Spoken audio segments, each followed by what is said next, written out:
Vivimos en un mundo donde el mal, más que por su fuerza, avanza por la inacción de los que saben lo que es correcto.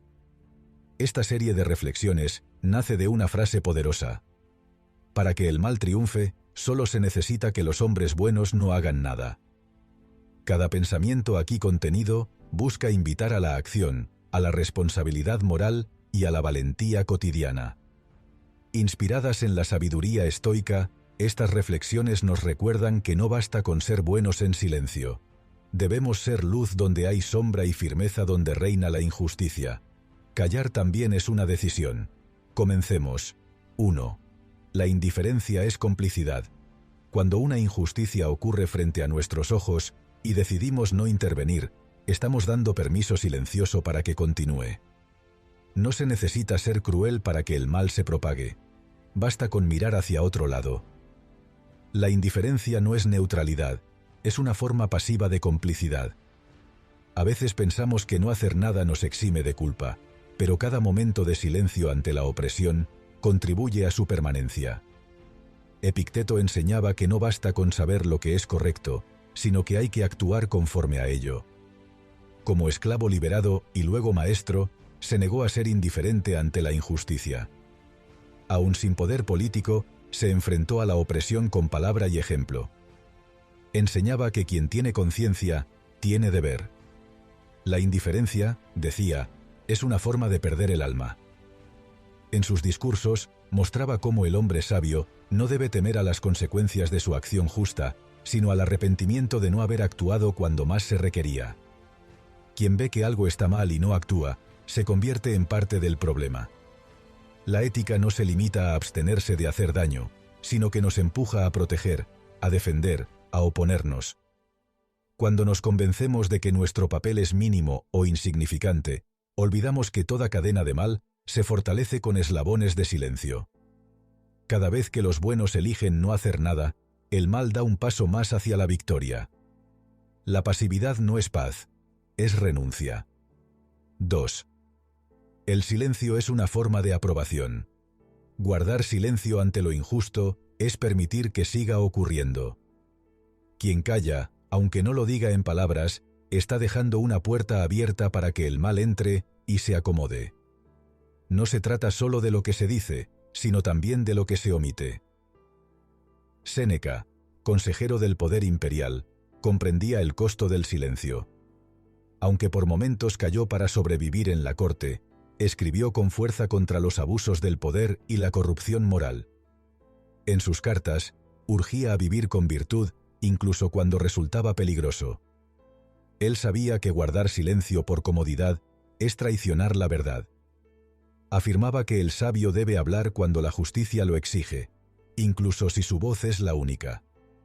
Su vida, aunque llena de dilemas, deja claro que callar ante el mal es tan dañino como actuar con crueldad. A veces el mal no necesita aliados agresivos, sino testigos silenciosos. Ese silencio, disfrazado de prudencia o neutralidad, se convierte en un terreno fértil para la crueldad, el abuso o la mentira. No tomar postura cuando se ve que alguien sufre es dejar que el sufrimiento tenga la última palabra. En la vida, llega un momento en que el silencio ya no es una opción moralmente válida. Hablar puede ser incómodo, incluso arriesgado, pero callar puede ser imperdonable. El mal se alimenta del eco vacío de las voces que deberían haber gritado. Cuando la injusticia se convierte en rutina, el silencio ya no es inocente, es consentimiento. 3. La bondad sin acción es inútil. No basta con tener buenos sentimientos o pensamientos nobles. La bondad, cuando no se traduce en acciones concretas, se queda en una idea estéril. Ser bueno no es simplemente desear el bien o abstenerse de hacer daño, sino actuar activamente en favor de los demás, en especial cuando están en peligro. Marco Aurelio, emperador y filósofo, sabía que la bondad sin acción era solo apariencia. En sus meditaciones se recordaba que vivir con rectitud implicaba actuar según el bien, no solo desearlo. En tiempos de guerra, hambre y traición, no se limitó a filosofar. Administró justicia, protegió a los débiles y sostuvo el imperio con integridad. Enseñaba que si uno puede ayudar, debe hacerlo. La verdadera bondad, decía, se mide cuando el corazón y la acción van en la misma dirección. Ser justo sin actuar no era virtud, era fracaso. Hay quienes se consideran virtuosos porque no participan directamente en lo malo, pero eso no los libra de responsabilidad si no hacen nada por detenerlo. La bondad es un verbo. Se manifiesta en decisiones, gestos y valentía. Si alguien sufre y uno puede hacer algo para aliviarlo, quedarse inmóvil convierte esa bondad en algo vacío. Es cómodo pensar que no es nuestro asunto, pero esa comodidad cuesta vidas, derechos y dignidad. La bondad que no incomoda, que no arriesga, que no actúa, es solo una ilusión. 4. El mal crece donde no encuentra resistencia. El mal no necesita ser poderoso al inicio.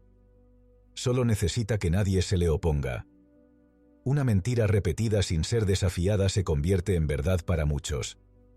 Un abuso tolerado una vez se normaliza con el tiempo. Cuando no hay resistencia, el mal florece como una planta en terreno fértil. Catón de Útica fue ejemplo de resistencia inquebrantable. Rechazó sobornos, denunció abusos y defendió la libertad con dignidad estoica. Cuando el poder absoluto amenazó con imponerse, eligió enfrentarlo con firmeza antes que callar o ceder. Su vida demostró que el mal prospera donde no se le confronta. Prefirió morir antes que someterse al despotismo, recordándonos que la resistencia no es opcional. Es deber moral cuando la justicia está en peligro. Y ese terreno, muchas veces, lo prepara el silencio de los que saben, pero callan, de los que pueden, pero no actúan. No basta con no formar parte del mal, también es necesario detener su avance. La resistencia no siempre implica grandes gestos heroicos. A veces basta con una palabra justa, una decisión firme, un acto de valentía cotidiana. Pero si nadie lo hace, el mal se fortalece con cada acto de permisividad. Es un error pensar que el mal triunfa por su fuerza. Muchas veces lo hace por la debilidad o el desinterés de quienes podrían impedirlo. El mal no descansa, tampoco debería hacerlo la conciencia. 5. Cada omisión es una decisión. Elegir no intervenir también es una forma de decidir. Cuando ante una injusticia optamos por no actuar, estamos tomando una posición, aunque no lo reconozcamos. Pensamos que no hacer nada es ser neutrales, pero en realidad, toda omisión tiene un efecto. Musonio Rufo, maestro de Epicteto, enseñaba que la virtud exige acción. Fue exiliado por hablar contra el poder, pero nunca dejó de enseñar ni de intervenir cuando el deber lo llamaba. Decía que no actuar es una forma de rendirse al vicio. Cada vez que elegimos no actuar, elegimos que otros sufran. Para él, el sabio está obligado a actuar cuando la justicia está en juego. Callar era faltar a su humanidad. No decir una palabra a tiempo puede permitir que el abuso crezca. No extender la mano cuando alguien cae es dejar que permanezca en el suelo. Incluso cuando no se actúa directamente contra el bien, al no protegerlo, se le expone. La moral no solo se define por lo que hacemos, sino también por lo que evitamos hacer. Las pequeñas decisiones, los momentos en los que miramos hacia otro lado, forman parte del tejido que sostiene el mal. En cada oportunidad ignorada, hay una posibilidad de justicia perdida. Elegir no hacer nada no nos separa del problema, nos incrusta silenciosamente en él. No decidir también es decidir, y toda decisión deja huella. 6. La cobardía se disfraza de neutralidad. Muchas veces, la excusa de la neutralidad esconde miedo. El miedo a señalar lo que está mal, el temor a incomodar, a perder privilegios o a romper con lo establecido. Es más cómodo declararse imparcial que enfrentar las consecuencias de tomar partido. Hierocles, un estoico posterior, enseñaba que todos los seres humanos están conectados por círculos de deber y afecto. Creía que decir «eso no me involucra» es una negación de esa conexión. Para él, La neutralidad en tiempos de sufrimiento era una forma de cobardía disfrazada. El sabio no evita tomar postura, sino que se compromete con la justicia, aun cuando es impopular. La indiferencia no es prudencia, es abandono. Pero hay momentos en los que no se puede ser neutral sin traicionar a la verdad. Cuando alguien sufre y otro oprime, decir no me involucro es abandonar al que necesita ayuda. La neutralidad puede parecer prudente, pero en tiempos de injusticia se convierte en abandono. La valentía no siempre consiste en grandes actos heroicos, sino en pequeños pasos firmes. Decir lo que otros callan, defender al débil, confrontar lo incorrecto. No se puede estar en medio cuando uno de los lados está siendo aplastado. Ser neutral ante el sufrimiento es dejar que siga ocurriendo. La cobardía a veces se disfraza de equilibrio, pero su silencio siempre beneficia al opresor. 7. No basta con no hacer el mal, hay que impedirlo. Vivir con principios no solo significa no causar daño, sino también impedir que otros lo hagan. Ser bueno no es solo evitar acciones dañinas, sino intervenir cuando se ve que el daño ocurre. Cleantes, discípulo de Zenón, vivía con humildad, pero con convicción firme. Aunque trabajaba como aguador, lideró la escuela estoica con ejemplo y acción. Enseñaba que la virtud no es solo no dañar, sino también evitar que otros lo hagan. Si alguien tiene poder para intervenir, su deber moral es hacerlo. Para él, la pasividad no era neutralidad, era traición a la razón. La ética debía traducirse en acción cotidiana, no en espera silenciosa. A veces se cree que es suficiente con no participar en la maldad, pero esa abstención no protege a las víctimas. El compromiso ético exige más que pasividad. Requiere valentía para actuar, para señalar, para detener. En el mundo no se necesita más maldad para que las cosas empeoren, solo se necesita que los justos miren sin actuar. No hacer el mal no nos absuelve si el bien necesita defensa, y no lo defendemos. Hay momentos donde la única forma de ser verdaderamente íntegro es convirtiéndose en obstáculo para el mal. Cada vez que elegimos no intervenir, estamos dejando que alguien más sufra en nuestro lugar. El compromiso con la justicia no se demuestra solo por lo que evitamos, sino por lo que impedimos. 8. El deber moral exige compromiso. Vivir con conciencia implica mucho más que tener buenas intenciones. Tener valores significa actuar cuando esos valores están siendo violados. No se trata de esperar a que otros hagan lo correcto, sino de comprometerse con lo que uno sabe que es justo.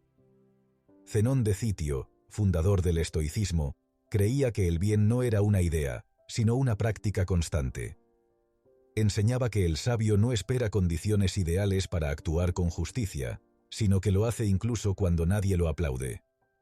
Para él, el compromiso con la virtud era inseparable de la acción diaria. No se puede ser ético a medias. El deber no se contempla, se ejerce. El compromiso moral no siempre es cómodo, muchas veces exige sacrificio, incomodidad y hasta riesgo. Pero sin ese compromiso, los valores se quedan en palabras vacías. Decir que uno cree en la justicia no significa nada si no se actúa cuando esta falta. El deber ético es actuar incluso cuando nadie está mirando, incluso cuando no hay recompensa. Porque el mal no necesita muchos seguidores, solo necesita que los que saben lo correcto no se atrevan a hacer nada. Comprometerse con el bien es un acto diario que exige coherencia, firmeza y decisión. No se puede ser moral a medias. O se está del lado que protege, o se facilita, aunque sin querer, lo contrario. 9. La historia juzga al que actúa mal, pero también al que no actuó cuando debía. No solo se recuerda a quienes cometieron grandes injusticias, sino también a los que las vieron y eligieron no hacer nada. El silencio se convierte en una marca tan fuerte como la acción. Las futuras generaciones no solo preguntarán quién causó daño, sino quién estuvo ahí y no lo evitó. La responsabilidad no desaparece con la pasividad. Agripino, un estoico poco conocido pero profundamente coherente, fue arrestado injustamente y enfrentó la amenaza de muerte con absoluta serenidad. Cuando le ofrecieron esperar a ser llamado, él respondió: «Si el juicio no depende de mí, mi conducta sí». Sin esperar sentencia, se exilió voluntariamente, mostrando que actuar cuando se debe es parte del carácter virtuoso. Su ejemplo enseña que la historia no solo juzga al que hace el mal, sino también al que no hizo lo correcto cuando debió hacerlo. La memoria colectiva también lleva el peso de quienes miraron hacia otro lado. No hacer nada en momentos cruciales es una forma de permitir que el curso de la historia tome caminos dolorosos. El deber no es solo individual, también es histórico. Cada gesto, cada palabra o ausencia de ellas tiene consecuencias que perduran. A veces creemos que el tiempo nos hará olvidar, pero con el tiempo también llega el juicio. Y el juicio no distingue entre culpables activos y testigos indiferentes. La historia no perdona el silencio de los que sabían y se mantuvieron al margen. 10. Ser bueno no es ser pasivo, es ser valiente. Muchas veces se confunde la bondad con la pasividad. Se cree que una persona buena es aquella que no se mete en problemas, que evita confrontaciones, que permanece tranquila ante todo. Pero ser bueno no es mantenerse al margen, sino involucrarse cuando algo está mal. La bondad verdadera no es tranquila, es valiente. Arriano, discípulo de Epicteto, no solo escribió las enseñanzas de su maestro, sino que las vivió como gobernador y líder. En momentos de tensión, actuó con firmeza y justicia, defendiendo a los más débiles sin esconderse tras el poder. Enseñaba que el deber del sabio no es evitar problemas, sino afrontarlos con valentía. Para él, la bondad sin coraje era una forma de rendición. Ser bueno implicaba actuar con fuerza, no solo con intención. Se manifiesta cuando uno se levanta ante la injusticia, cuando protege al débil, cuando defiende la verdad aún en contra de la mayoría. Ser bueno requiere coraje, para hablar cuando todos callan, para actuar cuando es más fácil retirarse, para sostener principios cuando es más sencillo ceder. No hay virtud en la pasividad cuando el sufrimiento está delante. El mundo necesita personas buenas, sí, pero sobre todo necesita personas buenas que no tengan miedo. La bondad sin fuerza es vulnerable. La bondad con valentía es transformadora. No hay mayor acto de amor al mundo que atreverse a mejorarlo, incluso cuando cuesta.